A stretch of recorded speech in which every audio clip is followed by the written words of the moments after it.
안녕하세요. 모디헤어 플란트 원장 유하정입니다. 저는 인스타그램 이런 걸 볼 때 탈모 관련 피드를 좀 유심히 보는 편이에요. 근데 보면서 이런 거는 좀 안 만들었으면 좋겠다. 혹은 이런 건 너무 자극적인 걸 강조해서 사람들에게 오해를 불러일으키는 건 아닐까? 라고 걱정되는 게시물들이 꽤 눈에 띄어요. 오늘은 염색약이 암을 유발할까에 대해 알아보도록 하겠습니다.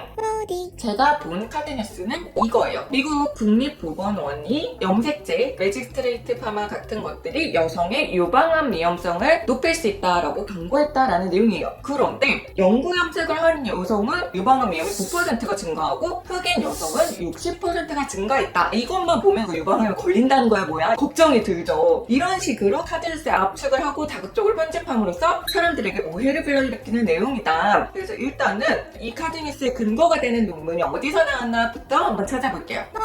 이 뉴스의 근거가 된 자료는 2019년에 NIH에서 발표된 이 논문인 것 같아요. 미국에서 굉장히 유명한 유방암 관련 연구 중에 시스터 스터디라는 연구가 있어요. 근데 이게 뭐냐면 자매주의 유방암을 진단받았지만 연구에 들어가기 전에는 유방암이 없었던 사람들을 5만 명 가량을 모으고 2년에 한 번씩 연락을 해서 특별한 일 있었나요? 생활습관 어떠세요? 여러 가지 조사를 해요. 그리고 이분들이 정기적으로 유방암 검사를 받는데 전향적으로 우리가 유방암의 위험 인자가 무엇인지 혹은 예측할 수 있는 인자가 무엇인지를 연구하는 유방암에 관련된 연구에서는 굉장히 대표적인 코호트 연구 중에 하나입니다. 그래서 이 논문에 사용된 걸 보면 10년 정도 46,000명 가량의 여성을 그 시스터 스터디에 포함이 된 여성을 대상으로 해서 12개월 이내에 염색하셨을까요? 염색 얼마나 자주 하셨을까요? 물어보고 그 안에서 유방암을 진단받은 사람들을 대상으로 정말 연관관계가 있는지를 한번 살펴보자 라고 해서 통계 자료가 나온 거예요. 그 논문 안에 있는 표를 잘 살펴보면 염색을 했다고 30%가 유방암이 늘어난다 뭐 이런 게 아니라 유방암을 진단받은 사람들한테서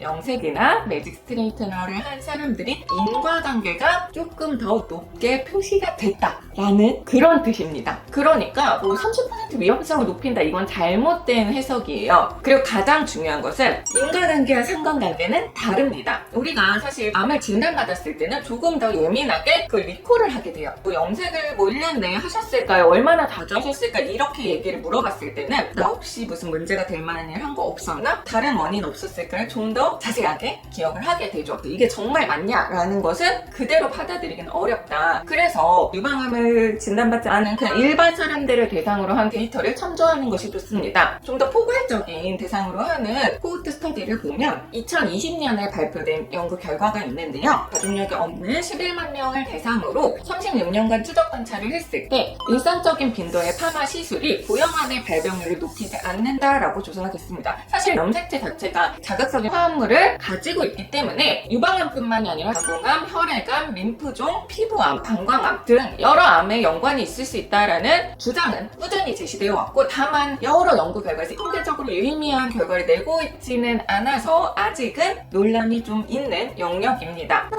종합적으로 이 염색약의 바람을 평가하는 지표가 있거든요. WHO 산하기관 중에 IARC 국제암센터가 있어요. 이 아이아크가 다양한 물질들에 인간이 노출됐을 때 바람 가능성이 얼마나 있는지를 발표하고 있습니다. 그래서 이 아이아크가 발표하는 물질들의 등급에는 1단계부터 4단계가 있는데 1단계는 바람 가능성 있다. 4단계는 암을 유발할 가능성이 전혀 없다. 이건데 현재 쓰고 있는 염색하는 약은 이 아이아크 등급에서 클래스 3에 해당이 돼요. 아직 인간에게서 암 발병 가능성이 밝혀지지 않았다. 확실하지 않다. 이런 의미예요. 그럼 조금 위험한 거 아니야? 이렇게 생각할 수 있지만 클래스 4에 포함된 물질은 1999년에 발표된 카프로락탐이라는 물질 빼고는 어떠한 물질도 클래스 4에 포함되지 않습니다. 즉 인간항에서 모든 물질이나 환경들이 암을 유발할 수 있는 가능성이 있긴 하다. 아직은 다 밝혀지지 않았다라는 것이 이 IARC의 기본적인 입장이고 우리가 흔히 먹는 카페인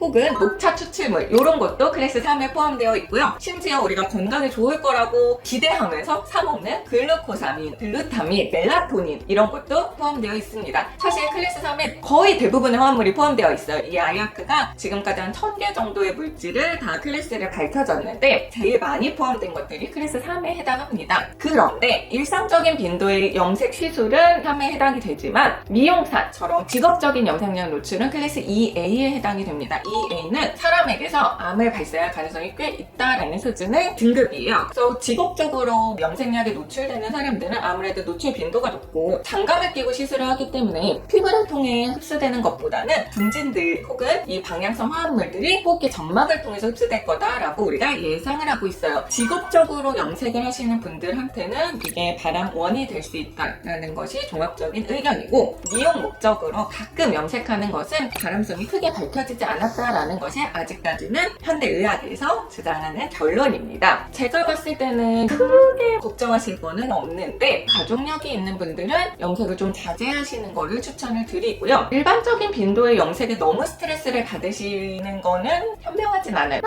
요새처럼 60대 이후에도 활발하게 사회활동하는 사회에서 염색 안 하는 게 쉽지는 않아요. 일상적인 간격의 염색이나 펌어 시술은 하셔도 되고, 걱정이 되는 특이한 위험인자가 있는 경우에는 조금은 조심하는 게 좋다라고 생각해 주시면 되겠습니다. 다만 이렇게 카드 뉴스에서 30%암 위험성이 증가했다, 이런 것들은 너무 믿으시면 안 돼요. 의학적으로는 염색이 탈모를 유발한다는 근거는 없고, 아직까지는 암을 유발한다는 근거도 확실하지는 않습니다. 미용적으로 필요하다라고 생각하시면 적정한 범위 내에서는 하셔도 됩니다. 오늘 영상 보시고 염색 때문에 고민하시는 분들에게 도움이 되었으면 좋겠어요. 질문 있으면 댓글로 질문 달아주시고요. 좋아요와 구독도 부탁드립니다. 감사합니다.